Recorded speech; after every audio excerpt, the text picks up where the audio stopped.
Assalamualaikum warahmatullahi wabarakatuh.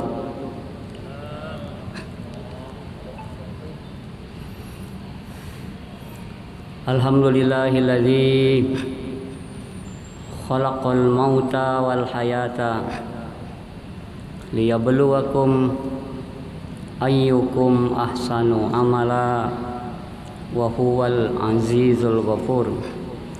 Asyhadu an la ilaha illallah wahdahu la syarikalah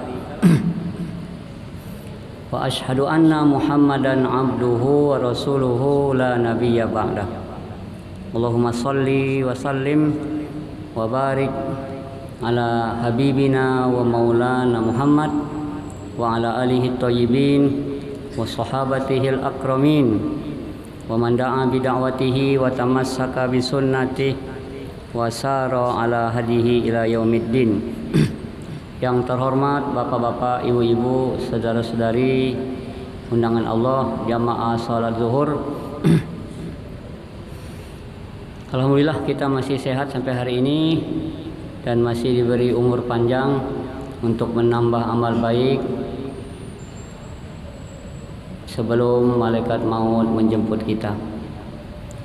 Dalam kesempatan singkat ini kita akan membaca beberapa buah hadis yang berkaitan tentang jenazah dan kematian. An Abi Hurairah radhiyallahu anhu fi qissatil mar'ah allati kanat taqumul masjid fasa'ala anha nabiyyu sallallahu alaihi wasallam faqalu matat ya Rasulullah faqala afala kuntum azantumuni faka'annahum saghgaru amroha faqala dulluni ala qabriha fadalluha fasalla alaiha. Rawahul Bukhari wa Muslim. Dari Abu Hurairah, semoga Allah meridhoinya, ada kisah seorang perempuan yang biasa menyapu masjid. Jadi di zaman Nabi ada Masjid Nabawi. Rupanya ada yang kerjanya menyapu masjid, tapi perempuan. Kalau kita biasanya yang menyapu masjid itu laki-laki ya. Di sini disebut garin atau marbot di Jakarta. Tapi ini yang menyapu masjid ini perempuan. Kemudian pada suatu hari tukang sapu masjid yang perempuan ini meninggal dunia. Dan Nabi tidak diberitahukan bahwa dia meninggal dunia. Beberapa hari kemudian Nabi datang ke masjid itu dan bertanya, mana ibu yang biasa menyapu masjid itu? Kok tidak kelihatan? Lalu para sahabat bilang, matat ya Rasulullah, sudah meninggal ya Rasulullah. Lalu apa kata Nabi? Kenapa tidak kau beritahu aku? Jadi Nabi agak kecewa. Kenapa ibu yang biasa membersihkan masjid meninggal dunia, tapi tidak diberitahu kepada Nabi? Kenapa tidak kau beritahu aku? Lalu Nabi bilang, tunjukkan aku di mana kuburannya. Lalu sahabat menunjukkan ke kuburannya. Nabi sholat jenazah di atas kuburannya. Jadi bapak-bapak, ibu-ibu sekalian, hazal hadis dalilun ala sihatis salah alal mayyit ba'da dafnihi mutlaqan. Ya. Ini hadis menunjukkan boleh sholat jenazah bagi yang belum sempat sholat jenazah ketika jenazahnya meninggal dunia. Boleh dia sholat jenazah beberapa hari setelah itu. Karena waktu ibu yang biasanya membersihkan masjid ini meninggal, Nabi tidak diberitahu. Ya, kenapa tidak kau beritahu aku? seolah-olah memandang enteng. Kalau tukang sapu meninggal tidak diberitahu, tapi kalau pejabat meninggal diberitahu. Tunjukkan aku mana kuburannya. Lalu Nabi ditunjukkan dan Nabi dibawa ke kuburannya. Fasalla 'alaiha, lalu Nabi sholat jenazah di atas kuburannya. Jadi ini bapak-bapak, ibu-ibu, satu hadis tentang sholat jenazah ini. Ini juga menunjukkan bahwa perempuan boleh ke masjid. Ya. Bahkan ini perempuan petugas membersihkan masjid. Ya. Sebab ada yang bilang perempuan tidak boleh ke masjid. Perempuan hanya kerjanya dapur, sumur, kasur. Yang boleh ke masjid hanya laki-laki saja. Ini sebenarnya tidak demikian, karena dalam hadis lain Nabi mengatakan la tamna'u nisa'akum masajidallah, jangan kamu larang perempuan-perempuanmu kalau mau ke masjid. Siapa perempuanmu? Istri kita atau anak gadis kita.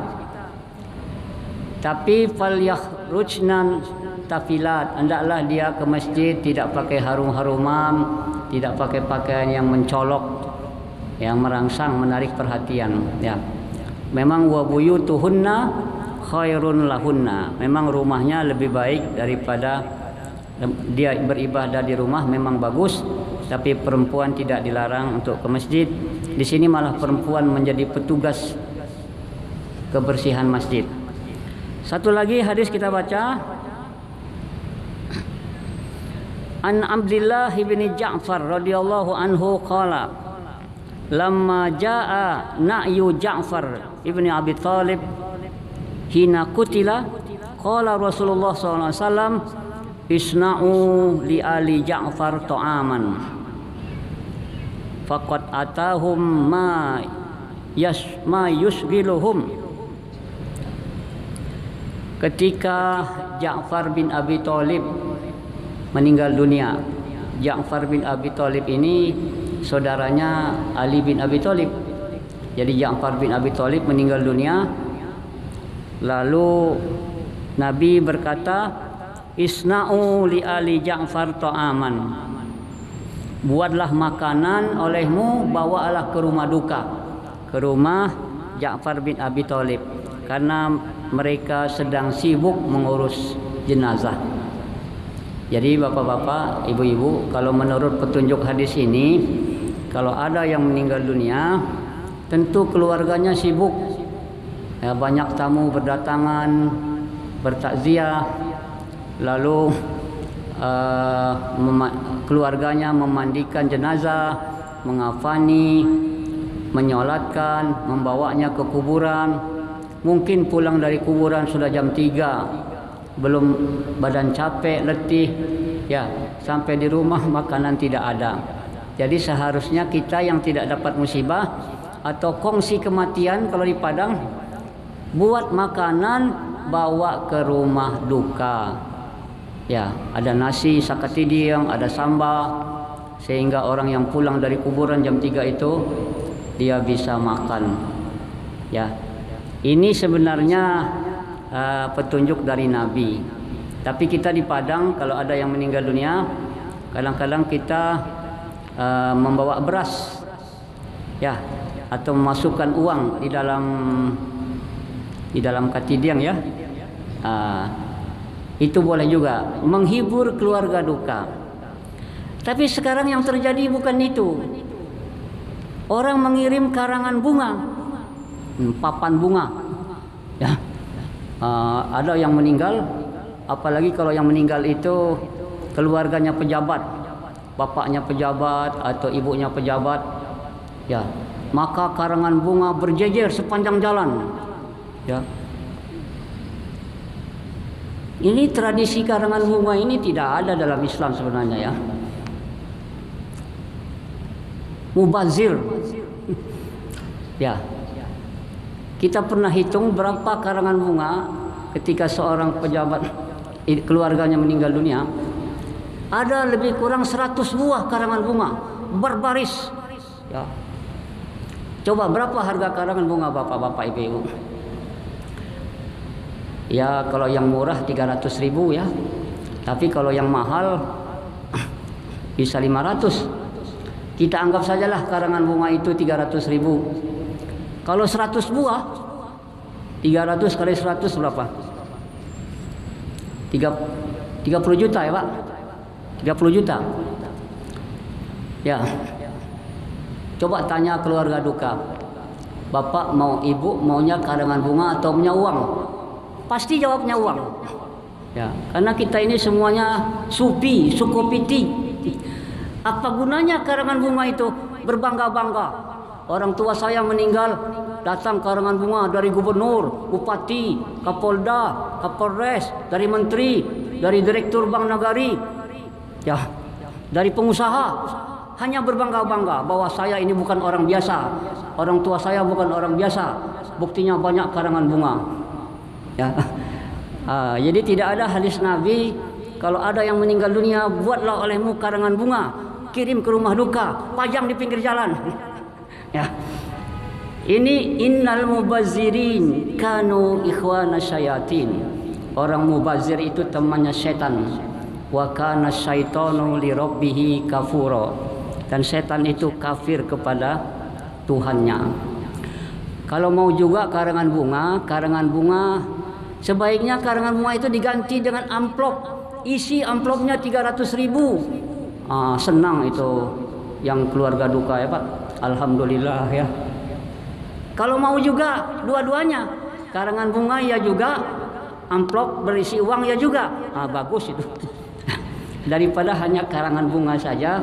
Karangan bunga itu mubazir, bukan tradisi orang Islam. Ya. Bahkan ada orang pergi barale, saya tidak bawa amplop. Kenapa? Karena sudah saya kirim karangan bunga. jadi ganti daripada amplop diganti dengan karangan bunga. Ya. Coba tanya orang yang barale, Bapak mau karangan bunga atau mau amplop? Pasti mau isi amplop ya. Jadi kalau mau dua-duanya bolehlah. Dikasih karangan bunga, dikasih pula uang. Jadi yang ada di dalam hadis ini, kalau ada keluarga duka meninggal dunia, kamu buat makanan, bawa ke rumah duka. Itu menghiburnya. Ya. Sekarang alhamdulillah kalau karangan bunganya hanya ditaruh 2 hari 3 hari ya, setelah itu diambil lagi. Kalau dulu memang bunga benar ya. Sehingga setelah meninggal, setelah selesai orang takziah, keluarga duka membersihkan bunga-bunganya. Sekarang bunganya hanya disewa beberapa hari ya. Jadi dalam hadis ini, buatlah olehmu makanan, bawa ke rumah keluarga duka ya.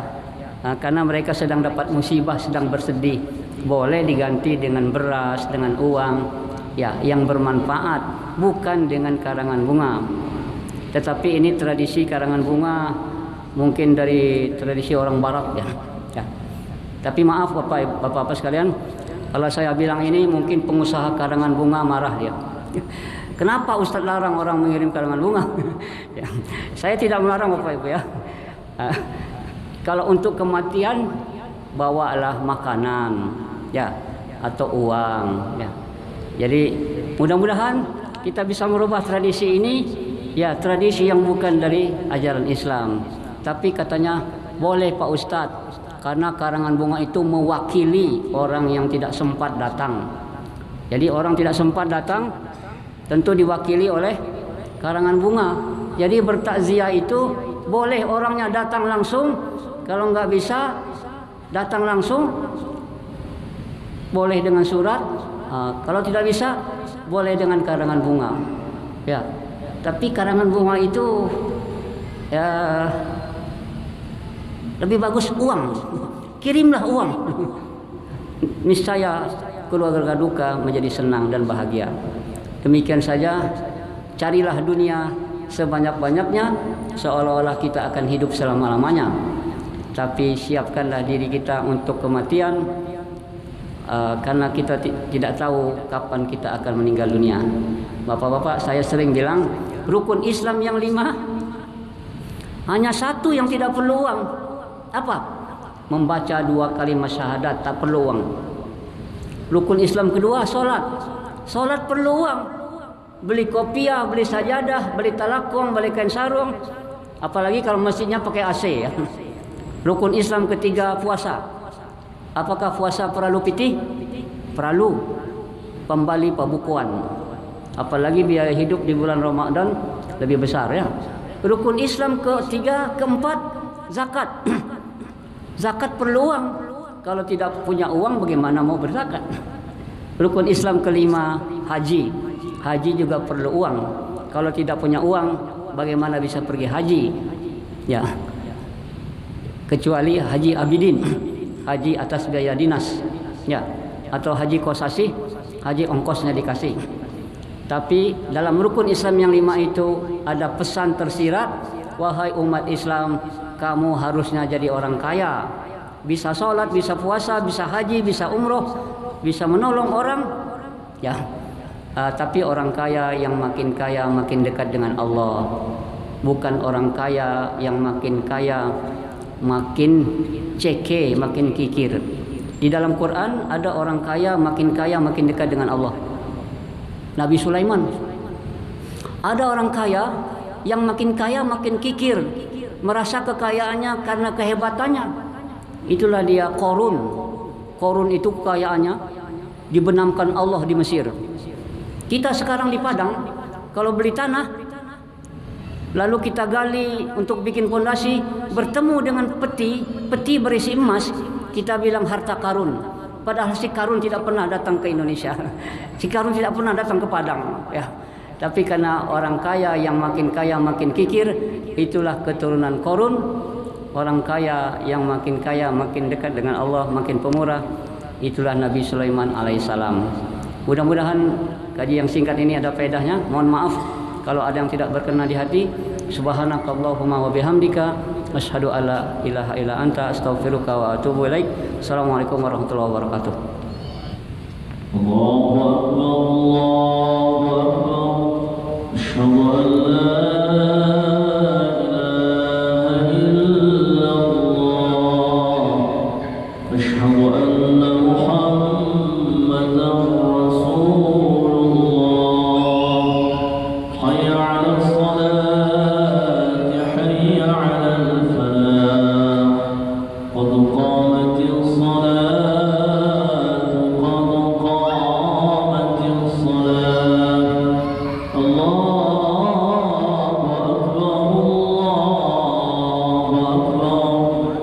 Allah